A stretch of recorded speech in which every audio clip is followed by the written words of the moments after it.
I have spent many decades observing how businesses are born, how they grow, how they decay, and how a few of them endure long enough to become institutions. From that long view, business stops looking like a game of quick profits and starts looking like a practice of character, patience, and responsibility. Markets change, technologies evolve, and fashions pass, but the inner logic of good business remains surprisingly stable. It is rooted in human behavior, in trust, and in the ability to make clear decisions under uncertainty. The first lesson any serious entrepreneur must learn is that business is not primarily about money. Money is a result, not a purpose.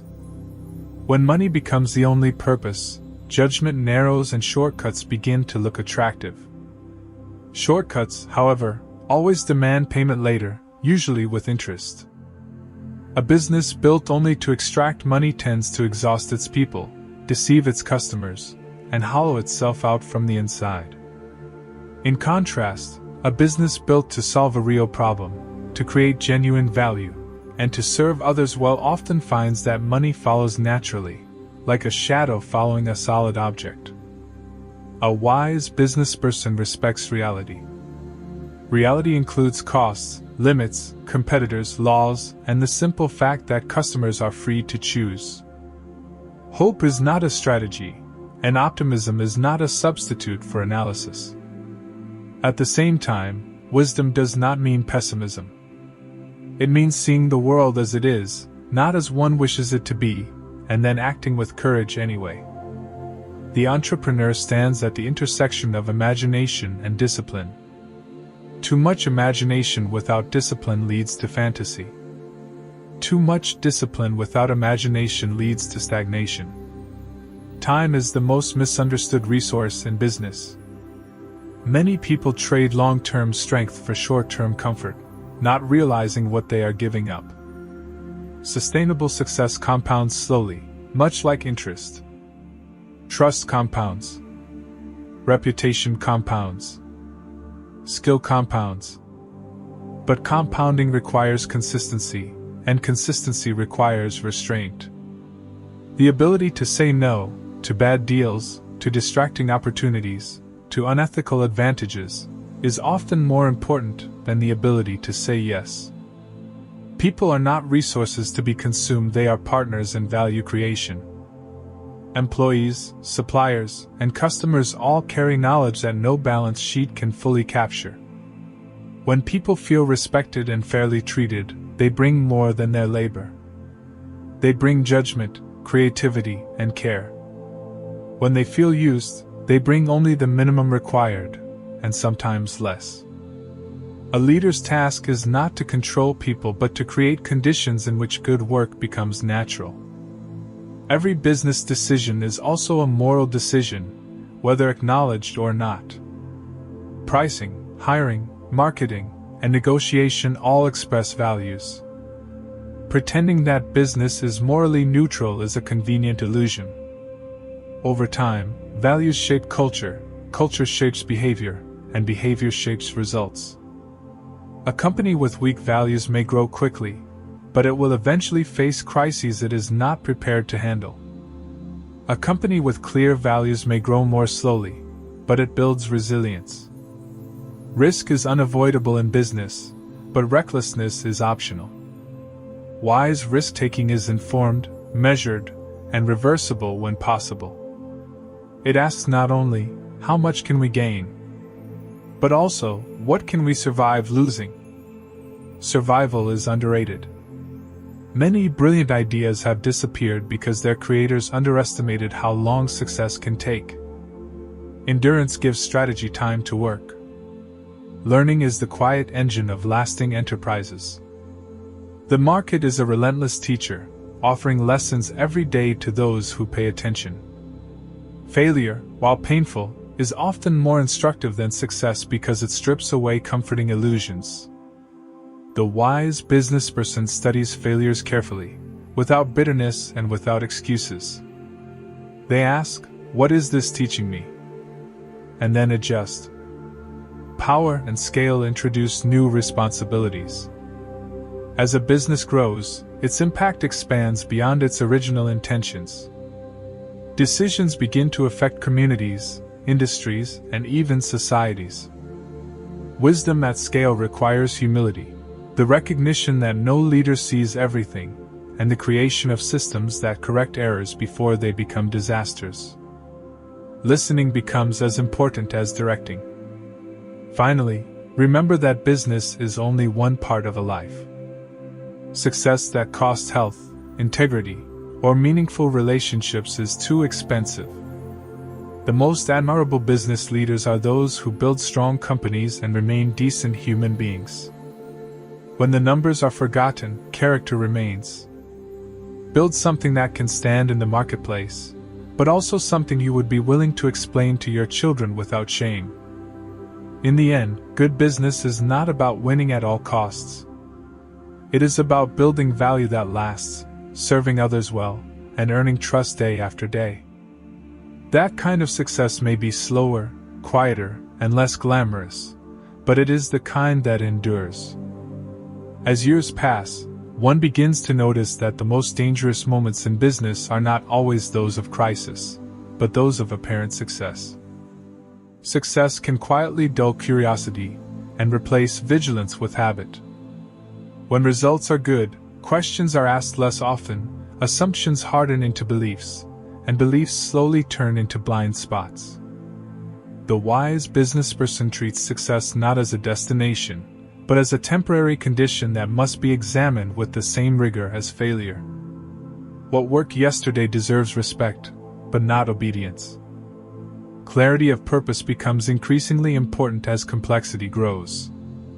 In small enterprises, purpose is often implicit. Everyone knows why the work is being done. In larger organizations, purpose must be articulated again and again, not as a slogan, but as a practical guide for decisions. When people understand why a business exists beyond profit, they can make better choices without constant supervision. Purpose reduces friction because it aligns judgment. Decision-making is the true craft of leadership. Most decisions do not announce themselves as important, they arrive disguised as routine. Wisdom lies in distinguishing what is reversible from what is permanent. Small, reversible decisions can be made quickly and corrected later. Large, irreversible decisions demand patience, consultation, and humility. Speed is valuable, but only when it does not sacrifice understanding. Communication is another underestimated force. Words shape expectations, expectations shape behavior, and behavior shapes outcomes. Leaders who speak carelessly create confusion they will later try to manage with control. Leaders who communicate clearly reduce the need for control altogether. Silence, too, communicates. What a leader ignores teaches others what does not matter. In business, incentives are stronger than instructions. People respond more reliably to what is rewarded than to what is written in manuals. If a company rewards short-term gains, it should not be surprised by short-term thinking. If it rewards integrity, learning, and cooperation, those qualities will become visible in daily actions. Designing incentives is therefore an ethical task as much as an economic one. Competition deserves respect, not obsession. Competitors reveal what the market values and where standards are rising. However, excessive focus on rivals can lead a business to imitate rather than innovate. The wiser approach is to understand competitors deeply, then return attention to customers and fundamentals. The goal is not to defeat others, but to serve better. Adaptability is often praised, but rarely understood. True adaptability is not constant change, it is the ability to change the right things at the right time while preserving what should not be altered. Principles should be stable. Methods should be flexible. Confusing the two leads either to rigidity or chaos. Growth tests culture more severely than hardship. When a business grows quickly, new people arrive faster than values can be transmitted. Processes multiply, and personal trust is replaced by systems. This transition is unavoidable, but it must be guided consciously. Culture does not survive by accident, it survives by attention. There is also a quiet dignity in businesses that choose not to grow beyond a certain size. Scale is not a universal virtue. For some enterprises, excellence, independence, and longevity matter more than expansion. Wisdom includes knowing when enough is enough. Technology will continue to accelerate, but human nature changes slowly. Tools alter what is possible, they do not alter what is meaningful. Trust, fairness, competence, and respect remain the foundations upon which commerce rests. Businesses that forget this chase novelty while neglecting substance. Negotiation is another area where character reveals itself. A deal that humiliates the other side may look successful on paper, but it plants seeds of resentment. Over time, those seeds grow into resistance, retaliation, or withdrawal. Sustainable agreements leave dignity intact on all sides. They recognize that today's counterpart may be tomorrow's ally. Financial discipline deserves special mention. Revenue excites, but costs decide survival. Wise businesses maintain buffers, resist unnecessary complexity, and understand their numbers deeply. Simplicity in finance creates freedom in strategy. Those who ignore this learn harsh lessons when conditions change. Mentorship is a responsibility of experience. Those who have benefited from guidance owe guidance in return. Teaching others clarifies one's own thinking and strengthens the entire ecosystem in which a business operates. A market where knowledge circulates is healthier than one where it is hoarded. Eventually, every business confronts succession, whether planned or forced. The question is not whether leadership will change, but whether the organization is prepared for it. Building something that depends entirely on one individual is a hidden form of fragility. True leadership aims to make itself less necessary over time. Legacy is not a marketing concept, it is an accumulation of choices. It is written in how people remember working with you, not in how loudly success was announced.